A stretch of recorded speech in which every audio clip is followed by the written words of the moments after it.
नमस्कार, बहुत स्वागत है आपका इस बुलेटिन में। मैं हूं आपके साथ अवंतिका श्रीवास्तव। सबसे पहले बात करेंगे कोंडा गांव की। नक्सलियों ने एक बार फिर से खूनी खेल खेला है। नक्सलियों ने ग्रामीण की हत्या कर दी है। मुखबिरी के शक में घटना को अंजाम दिया गया नक्सलियों की तरफ से। 6 ग्रामीणों को नक्सलियों ने अगवा किया था। नक्सलियों के कब्जे से 5 ग्रामीण भाग निकले। पुंगारपाल इलाके कोटमेटा गांव का यह पूरा मामला। डीएसपी नक्सल ऑपरेशन सतीश भार्गव ने इस पूरी घटना की पुष्टि की है। कोंडा गांव से बड़ी जानकारी, जहां एक व्यक्ति को मौत के घाट उतारा है नक्सलियों ने। मुखबिरी के शक में इस घटना को अंजाम दिया है। 6 लोगों को अगवा किया था नक्सलियों ने, जिनमें से 5 वहां से भाग आए, लेकिन एक व्यक्ति जो कि उनके कब्जे में था उसको मौत के घाट उतार दिया गया है। सहयोगी विवेक हमारे साथ फोन लाइन पर जुड़ रहे हैं। विवेक, क्या कुछ जानकारी इस पूरी घटना पर? देखिए, ये मामला कल देर शाम का है। वो पुंगारपाल इलाके का, जहाँ पर वहाँ यात्रा चल रहा था, ग्रामीण पर्व है, यात्रा चल रहा था। वहाँ से नक्सलियों ने 6 ग्रामीणों को अपने साथ अगवा कर ले गए थे, जिसमें से 5 ग्रामीण मौके से भाग गए और एक ग्रामीण जो था बारा सिंह, वो वहाँ पे फंस गया। और नक्सलियों ने उससे पूछताछ की और आखिरी में उनको शक हुआ नक्सलियों को कि पुलिस का मुखबिर है, जिसके चलते पुलिस नक्सलियों ने लाठी डंडे से और धारदार हथियार से उसकी हत्या कर दी है। जी ठीक है, शुक्रिया आपका विवेक इस जानकारी के लिए।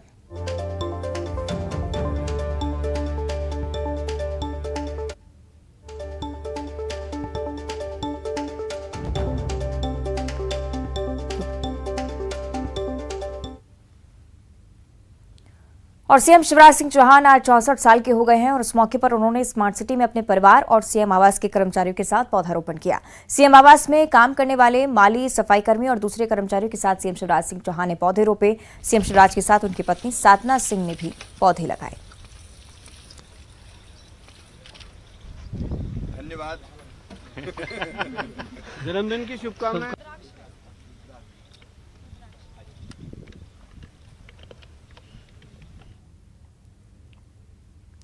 और चुनावी साल में महिलाओं को शिवराज सरकार एक बड़ा तोहफा देने जा रही है। प्रदेश में सीएम शिवराज सिंह चौहान आज अपने जन्मदिन पर लाडली बहना योजना का शुभारंभ करने जा रहे हैं। भोपाल के जम्बूरी मैदान में भव्य कार्यक्रम का आयोजन होगा, जिसमें प्रदेश भर से लाखों महिलाएं पहुंची हैं। योजना के तहत लाडली बहना को 1000 रुपए दिए जाएंगे। मार्च अप्रैल से भरे योजना के लिए फॉर्म भरे जाने हैं।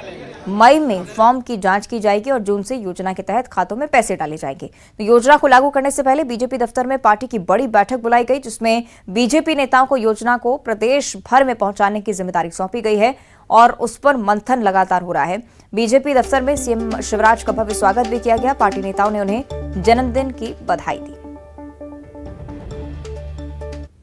देखिए, पूरे मध्य प्रदेश में बड़ा उत्साह है, जोश है। आज हमारे मुख्यमंत्री जी का जन्मदिन है और उस अवसर पर लाडली बहना योजना का लॉन्चिंग किया जा रहा है और हम जहाँ भी चर्चा करते हैं महिलाओं में जबरदस्त उत्साह है। 1 करोड़ से ज्यादा बहनों को उसका फायदा होने वाला है। एक बदलाव मध्य प्रदेश दिख रहा है। सबसे पहले तो मैं अपने भाई माननीय मुख्यमंत्री शिवराज सिंह चौहान साहब को आज उनके जन्मदिन पर उनको बहुत ढेर सारी बधाई और शुभकामना देना चाहती हूँ। उनको बहुत बहुत शुभकामनाएं और कहना भी चाहती हूँ भगवान उनको स्वस्थ रखे, दीर्घायु जीवन प्रदान करे। और आज जिस योजना की बात आप कर रहे हैं, लाडली बहना योजना, आज माननीय मुख्यमंत्री जी जम्बूरी मैदान से शुभारंभ करने जा रहे हैं। मैं अपनी बहनों की ओर से माननीय मुख्यमंत्री जी का इस योजना के लिए बहुत बहुत धन्यवाद और उनका अभिनंदन करना चाहती हूँ। और इस योजना के लागू होने से हमारी बहनें बहुत खुश हो गई हैं, बहुत खुश है और सशक्त होंगी, आगे बढ़ेंगी। बहुत बड़ी योजना और अद्भुत, मतलब ये समझिए कि महिला सशक्तिकरण के लिए और महिलाओं को एक संबल देने के लिए बहुत बड़ी योजना शुरू हो रही है। एक समय मुख्यमंत्री शिवराज सिंह चौहान जी ने लाडली लक्ष्मी योजना शुरू की थी, जिसकी बहुत पहले कांग्रेस सरकार ने हाउस में भी उसकी कमियां गिनाई, बुराई की और आखिर उसे पूरे देश में अपनाया गया। अब लाडली बहना कार्यक्रम ऐसा है, मैं समझता हूं कि पूरे देश में इसको अपनाया जाएगा। और मुख्यमंत्री सीएम शिवराज सिंह चौहान के जन्मदिन के इस मौके पर पीएम नरेंद्र मोदी ने भी ट्वीट कर सीएम शिवराज को बधाई दी है। पीएम ने अपने बधाई संदेश में कहा कि एमपी ने आपके नेतृत्व में विकास की नई ऊंचाइयां छुई हैं। ईश्वर आपको हमेशा खुश रखे, दीर्घायु और स्वस्थ बनाए रखे।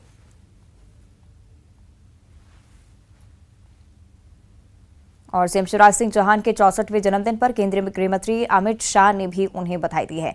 अमित शाह ने ट्वीट कर सीएम शिवराज को बधाई दी। उन्होंने लिखा कि मध्य प्रदेश के विकास के प्रति आपकी लगन और समर्पण प्रशंसनीय है। आप इसी तरह समर्पित भाव से प्रदेश की जनता के कल्याण के लिए काम करते रहें। और मुख्यमंत्री शिवराज सिंह चौहान के 64वें जन्मदिन के अवसर पर पूर्व मुख्यमंत्री उमा भारती ने भी ट्वीट कर बधाई देते हुए लिखा कि आप सदा स्वस्थ रहें, दीर्घायु हों। आपके नेतृत्व में प्रदेश विकास की ओर लगातार बढ़ रहा है और देश की तरक्की में अपना योगदान देता रहे।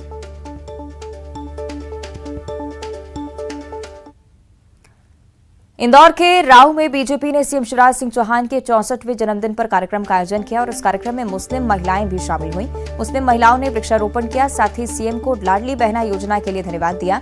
वहीं कार्यक्रम में जिलाध्यक्ष समेत बड़ी संख्या में कार्यकर्ता मौजूद रहे। आज अपना 64वां जन्मदिन सीएम मना रहे हैं।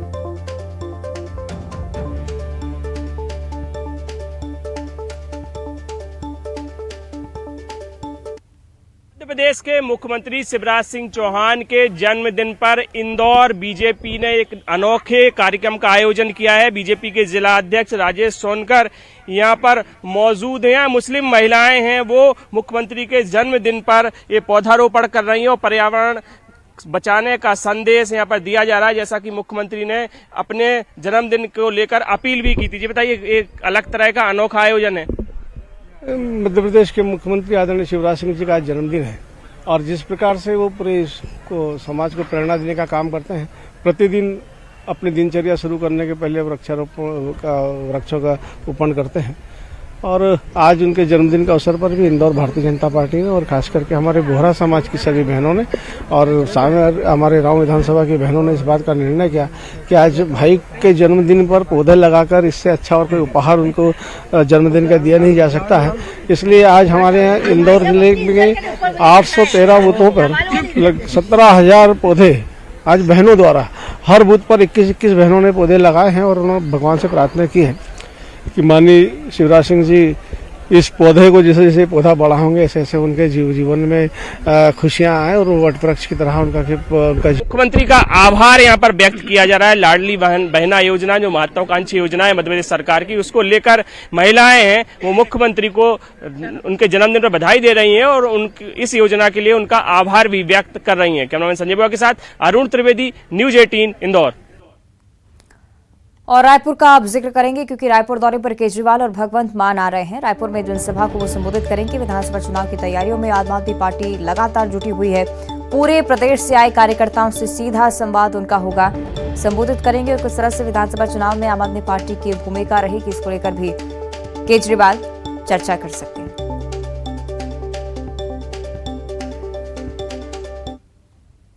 और अब मनेंद्रगढ़ से बड़ी खबर है। मनेंद्रगढ़ विधायक विनय जायसवाल का एक बड़ा बयान सामने आया है। मनेंद्रगढ़ और भरतपुर सोनहत की पूर्व एमएलए पर ये गंभीर आरोप। सैकड़ों ट्रकों के जरिए कोयले का अवैध कारोबार किया जाता रहा। आज भी पूर्व विधायक यहां अवैध कोयला तौल होता है। अवैध कोयले के कारोबार पर सख्ती होनी चाहिए, सख्त कार्रवाई भी होनी चाहिए। बीजेपी के ही लोग कोयला चोरी करने के लिए आपस में लड़ाई करते हैं।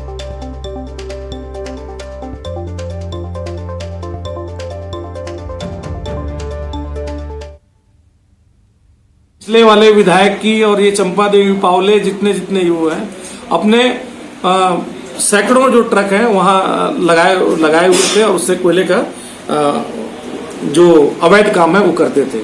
आज भी जो यहाँ कोयले का काम चल रहा था उसमें भारतीय जनता पार्टी के जो पूर्व विधायक हैं उनके कांटा घर में ये सब तौल और इसका काम होता था।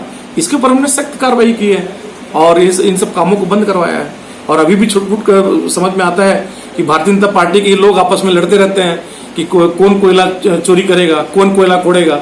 ये कोयला कोड़ने वाले लोग हैं, इनको हम लोग बर्दाश्त नहीं करेंगे, इनके ऊपर लगातार कार्रवाई करेंगे। और रायपुर से अगली बड़ी खबर। छत्तीसगढ़ का बजट कल पेश होने वाला है। मुख्यमंत्री भूपेश बघेल 2023-2024 का बजट पेश करेंगे। चुनावी साल के बजट से हर वर्ग को उम्मीदें हैं। बजट भाषण का सभी जिलों में सीधा प्रसारण कांग्रेस करने वाली है। जिला मुख्यालयों में लाइव प्रसारण की तैयारी है। कांग्रेस सरकार अपने कार्यकाल का अंतिम बजट कल पेश करने वाली है।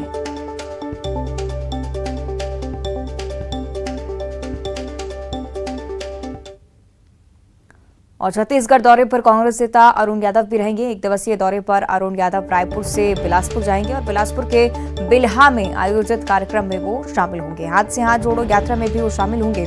बिल्हा में कई स्थानीय कार्यक्रम हैं जिसमें वो शिरकत करेंगे। शाम 6 बजे रायपुर से वापस इंदौर के लिए अरुण यादव रवाना हो जाएंगे। और राजधानी रायपुर को लेकर ही अगली बड़ी जानकारी। बीजेपी 15 मार्च को एक बड़ा आंदोलन करने वाली है। 15 मार्च का विधानसभा का घेराव बीजेपी करेगी और घेराव में 1 लाख कार्यकर्ताओं के शामिल होने का दावा किया जा रहा है। अभियान से जुड़ने के लिए बीजेपी ने टोल फ्री नंबर भी जारी किया है। मिस्ड कॉल करके अभियान से आम लोग भी जुड़ सकते हैं। तो नंबर आपको दिखा रहे हैं टीवी स्क्रीन पर, इसी पर मिस्ड कॉल कर बीजेपी के इस आंदोलन का आप भी हिस्सा बन सकते हैं। और जगदलपुर से अगली बड़ी जानकारी। 272 कर्मचारियों की सेवा समाप्ति का विरोध किया जा रहा है। कर्मचारी संघ ने सेवा समाप्ति का विरोध किया है। स्टेडियम में इकट्ठा होकर फैसला किया है कि इसी तरह से विरोध जताया जाएगा। प्रशासन के खिलाफ नारेबाजी भी की गई। फिर से बहाल नहीं करने पर आंदोलन की चेतावनी दी है। आमरण अनशन के साथ सड़क पर विरोध कर लगातार कर्मचारी प्रदर्शन पर डटे हुए हैं। कहां पर गड़बड़ियां पाई है ये आप जांच कर रहे हैं। आपका राजेंद्र झा साहब भी उस समय नियुक्ति किया है, आज वो भी नारायणपुर में जिला शिक्षा अधिकारी के पद पे हैं। अब आप 272 कर्मचारियों को किस आधार पे आप निरस्त कर रहे हैं? आपने तो पूरा विधिवत छत्तीसगढ़ शासन का उल्लेख किए हैं। मान लो सुनवाई नहीं होती क्या करेंगे? अगर कर्मचारी का बहाली नहीं होता है तो कर्मचारी तो आंदोलन, भूख हड़ताल, आमरण अनशन जैसे कदम उठाना पड़ेगा। और हम कांग्रेस के वर्तमान मुख्यमंत्री भूपेश बघेल जी छत्तीसगढ़ यह सबले बढ़िया बोलते हैं। हम देखते हैं अभी कि हमारे लिए 272 के लिए कितना बढ़िया है। और आने वाले समय को भी देखते हुए कांग्रेस सरकार को भी समझना पड़ेगा कि बस्तर जिला जैसे आदिवासी बहुल जिला नक्सलाइट क्षेत्रों में काम कर रहे हैं, ऐसे कर्मचारियों के साथ क्या भला का काम करते हैं, इनको पुनः वापस लेते हैं। इसके लिए हम लिखा पढ़ी करेंगे। और अब रतलाम से बड़ी खबर है। सर्वोदय एक्सप्रेस ट्रेन का ब्रेक शू लॉक हो गया। कोच नंबर B2 का ब्रेक लॉक हुआ था। ब्रेक लॉक होने से चिंगारी और धुआं उठने लगा। रेल कर्मचारी की सूझबूझ से हालांकि एक बड़ा हादसा होते होते टल गया। रतलाम से जम्मू तवी की ओर सर्वोदय एक्सप्रेस जा रही थी। बांगरा स्टेशन की पूरी घटना है। सहयोगी सुधीर हमारे साथ फोन लाइन पर जुड़ रहे हैं। सुधीर, क्या कुछ हुआ उस पूरी घटना के दौरान? 473 सर्वोदय एक्सप्रेस है ये, जो कि रतलाम से होकर जम्मू तवी के लिए जाती है और बांगरो स्टेशन के पास का यह पूरा घटनाक्रम बताया जाता है। जब ट्रैकमैन है महमूद खान, जिन्होंने इस देखा कि गाड़ी का जो एसी कोच है B2 कोच, उसके नीचे जो एक्सल है वहां पे जो पहिया गर्म होकर उसमें से धुआं निकल रहा था, चिंगारियां निकल रही थी। तो तत्काल यात्रियों को इशारा किया, जिसके बाद यात्रियों ने चैन पुलिंग कर ट्रेन को रोका। उसके बाद जो रेलवे का जो स्टाफ होता है, उन लोगों ने आसपास के जो कर्मचारी है उनकी मदद से इस जो आग इसे कहा जाएगा एक तरह से, उस पर काबू पाया और ट्रेन को आगे बढ़ाया। क्योंकि सबसे गनीमत की बात यही रही कि समय रहते इस जो एक्सेल है, जो कहा जाता है टेक्निकल लैंग्वेज में ब्रेक लॉक, जो हुआ था, उसे समय रहते देख लिया गया, वरना बड़ा हादसा हो सकता था। हालांकि गनीमत रही कि समय रहते इसे देखने के बाद जो है तत्काल स्टाफ ने पहुंचा और इस आग पर काबू पाया। क्योंकि कुछ समय के लिए जो पूरा ये जो ट्रेन है इसमें हड़कंप जरूर मचा था, क्योंकि आए दिन ऐसा देखने को मिलता है जब बोगी में धुआं घुसता है और ट्रेन की अफवाह के बाद भी बहुत सारे ऐसे हादसे होते रहे हैं। लेकिन समय रहते इस हादसे पर काबू पा लिया गया। जी ठीक है, शुक्रिया आपका सुधीर इस जानकारी के लिए। और आगे बात करेंगे दमोह की, जहां विद्युत डीपी में भीषण आग लग गई और आग लगने के साथ ही धमाके से भी लोगों में डर का माहौल पैदा हुआ। डीपी में आग लगने के बाद घरों की बिजली भी गुल हो गई। मौके पर बिजली विभाग की टीम पहुंची और पानी गिरने और ओवरलोडिंग के चलते विद्युत डीपी में आग लगना पाया गया। तस्वीरें आपको दिखा रहे हैं किस तरह से इस विद्युत डीपी में आग लगी और धमाका भी हुआ, जिस वजह से लोगों में दहशत है।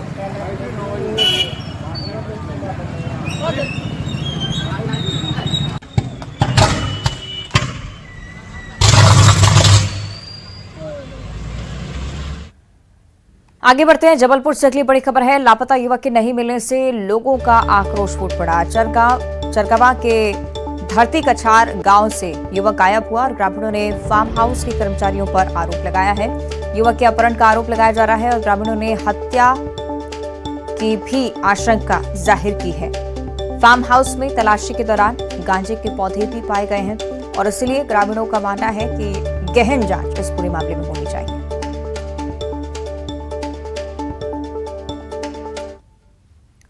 इधर ग्वालियर में पुलिस की सराहनीय पहल सामने आई है। पुलिस ने समझाइश देकर एक दंपत्ति का रिश्ता टूटने से बचा लिया। दरअसल मोहना के तदौरी गांव की कृष्णा परिहार की शादी 26 जनवरी को यूपी के मथुरा निवासी अजय के साथ हुई। शादी के 2 से 3 दिन बाद ही ससुराल में उसका पति से विवाद होने लगा। झगड़ा इतना बढ़ा कि अजय ने कृष्णा को मायके छोड़ दिया और कृष्णा ने पति पर 10 लाख रुपए दहेज मांगने की थाने में शिकायत भी की। जानकारी के बाद पुलिस ने अजय और कृष्णा को आमने सामने बिठाकर बातचीत कराई। छोटी छोटी बातों के चलते आई खटास को दूर कराया और इसके बाद थाने में अजय और कृष्णा की जयमाला कराई गई। सर मेरी शादी 26 जनवरी को हुई थी। क्या कहते हैं 26 जनवरी को शादी होने के बाद कुछ 24 तारीख को मेरा पत्नी से हल्का सा मनमुटाव होने के कारण पत्नी मेरी मतलब अपने मायके आ गई। इसने 25 तारीख को अपने कंप्लेंट दर्ज कर दी। क्या कहते हैं उसके बाद थोड़ा सा मन उठावा, पुलिस ने सहयोग करने के कारण दोनों को मिलाया, बैठ के बातचीत करवाई पुलिस ने। उसके बाद अब मेरे साथ जारी मेरी पत्नी राजी है, मैं अपनी पत्नी को ले जा रहा हूँ। जो बीच वाले थे जिन्होंने शादी कराई थी, दोनों पक्षों को बैठकर बात की और फिर सामाजिक रूप से उनकी चर्चा हुई। उसके बाद आज दोनों परिवार सकुशल फिर से पुनः रहने के लिए राजी हुए हैं और हम हमारे मोहना थाना की पुलिस स्टाफ ने आज फूलों से मालाओं से उनका स्वागत कर पुनः उन्हें एक नव दाम्पत्य जीवन की शुभकामनाएं दी हैं। और खरगोन के घेगांव में गायत्री परिवार द्वारा आयोजित 4 दिवसीय 108 कुंडीय महायज्ञ का समापन हुआ। समापन कार्यक्रम में श्रद्धालुओं का जनसैलाब उमड़ पड़ा। कार्यक्रम में शांति कुंज हरिद्वार से आए गायत्री परिवार के प्रमुख डॉक्टर चिन्मय पंड्या ने कहा कि आमजन को धार्मिक आयोजन में शॉर्टकट नहीं अपनाना चाहिए। शास्त्रों की जो परंपराएं हैं वो बड़े लंबे शोध के बाद बनाई गई है।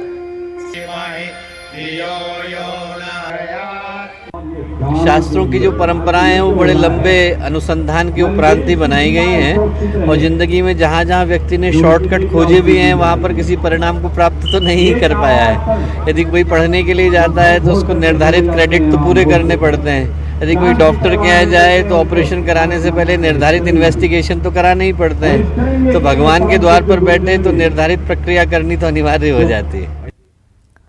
और रायपुर से अगली बड़ी खबर है। छत्तीसगढ़ में मौसम का मिजाज लगातार बदलता जा रहा है। मौसम का मिजाज प्रदेश में साफ तौर पर नजर आता है कि बादल छाए रहने की संभावना अब नजर आने लगी है। अधिकतम और न्यूनतम तापमान में भी विशेष परिवर्तन होने की कोई खास आशंका नहीं, लेकिन प्रदेश में मौसम जरूर शुष्क रहने वाला है, यानी कि आगे आने वाले समय में गर्मी लोगों को परेशान कर सकती है।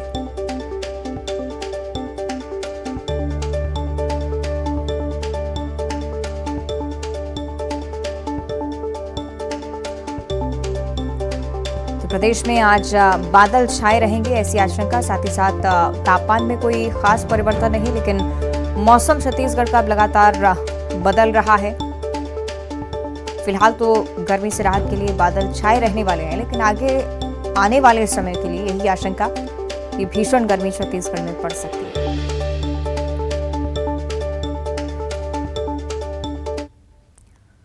और अब सुकमा की ओर रुक करेंगे, जहां जवानों ने एक नई पाठशाला खोली है।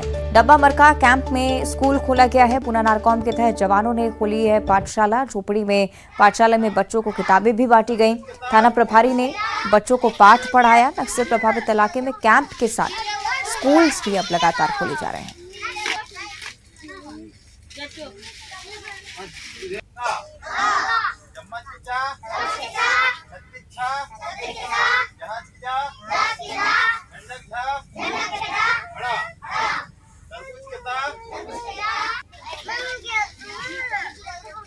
तो तस्वीरों के जरिए आप देख रहे हैं किस तरह से जवान नक्सल प्रभावित क्षेत्रों में जो बच्चे रहते हैं वहां पर शिक्षा पहुंचाने का काम कर रहे हैं। एक छोटी सी झोपड़ी में पाठशाला खोली गई।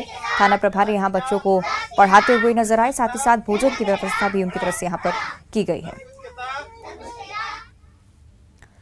और अब दुर्ग से बड़ी खबर है। शहर में सफाई व्यवस्था बहाल हो चुकी है। शहर से कचरा एक बार फिर से उठने लगा है, क्योंकि 1400 सफाई कर्मचारी हड़ताल पर गए हुए थे और उन्हीं की वजह से यहाँ काम ठप पड़ा हुआ था। लेकिन अब ये कर्मचारी वापस लौट आए हैं। निगम के आश्वासन के बाद आंदोलन समाप्त करने का फैसला किया गया है।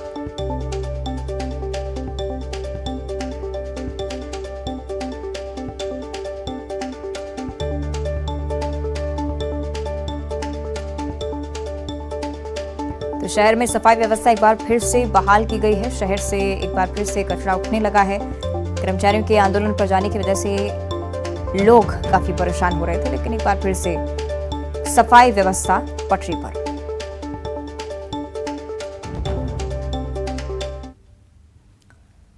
और अगली खबर बलौदाबाजार से है। होली से पहले मिलावटखोर लगातार सक्रिय हैं और इसी वजह से अब सावधानी बरतने की आपको बहुत ज्यादा जरूरत है।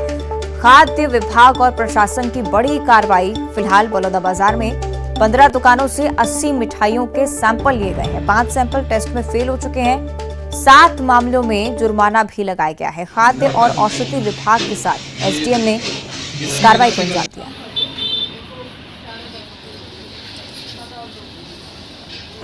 सावधान हो जाइए, कहीं आप भी बलौदाबाजार शहर की मिठाइयाँ तो नहीं खरीद रहे हैं, क्योंकि होली का त्यौहार की शुरुआत हो चुकी है और मिठाई के बिना त्यौहार अधूरा है।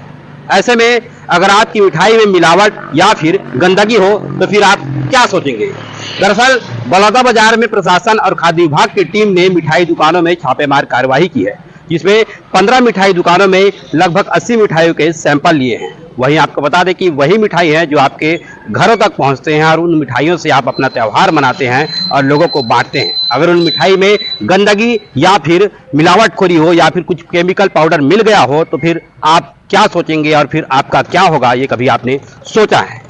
दरअसल बलौदाबाजार में प्रशासन और खाद्य विभाग की टीम पूरी तरह से जुट चुकी है कि कहीं होटलों और मिठाई दुकानों में इस तरह से मिलावटखोरी का काम तो नहीं चल रहा है। इसी कड़ी में 15 मिठाई दुकानों में 80 मिठाई दुकानों के सैंपल लिए गए हैं। वहीं दर्जन भर से अधिक मिठाई दुकानों में छापेमार कार्रवाई प्रशासन और खाद्य विभाग की टीम द्वारा की गई है। अगर आप भी इस बार अपना त्यौहार अच्छे से मनाना चाहते हैं तो फिर मिठाइयों से, ऐसी नकली मिठाइयों से सावधान रहें और सचेत रहें। योगेश यादव, न्यूज़ 18 बलौदाबाजार। और धमतरी से भी कुछ ऐसी जानकारी सामने आई है। होली से पहले खाद्य विभाग की बड़ी कार्रवाई यहां पर देखने को मिल रही है। मिठाई दुकानों और खाद्य पदार्थों की जांच यहां पर की गई और कई दुकानों से सैंपल्स जांच के लिए भेजे गए हैं। खाद्य और औषधि विभाग की ये बड़ी मुहिम धमतरी में भी लगातार जारी है।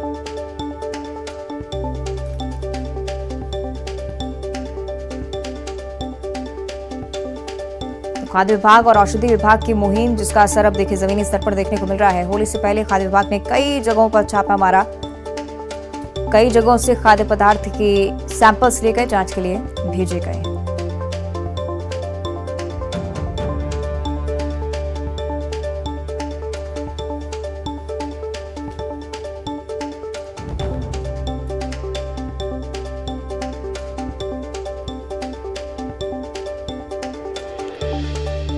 तो देखिए, आगामी त्योहारों को देखते हुए लगातार जमीनी स्तर पर खाद्य विभाग अब सक्रिय नजर आ रहा है। मिठाई दुकानों की एक बार फिर से जांच शुरू की गई है। खाद्य और औषधि विभाग की संयुक्त रूप से कार्रवाई। होली से पहले मिठाइयों को चेक किया जा रहा है, खाद्य पदार्थों को चेक किया जा रहा है और जिस तरह से बलौदाबाजार में भी कार्रवाई की गई, उम्मीद यही कि धमतरी में भी इसी तरह से अगर कोई अनियमितता पाई जाती है तो मिठाई दुकानों के संचालकों के खिलाफ कड़ी कार्रवाई हो सकती है। इसी वजह से खाद्य विभाग लगातार छापामार कार्रवाई में जुटा हुआ है।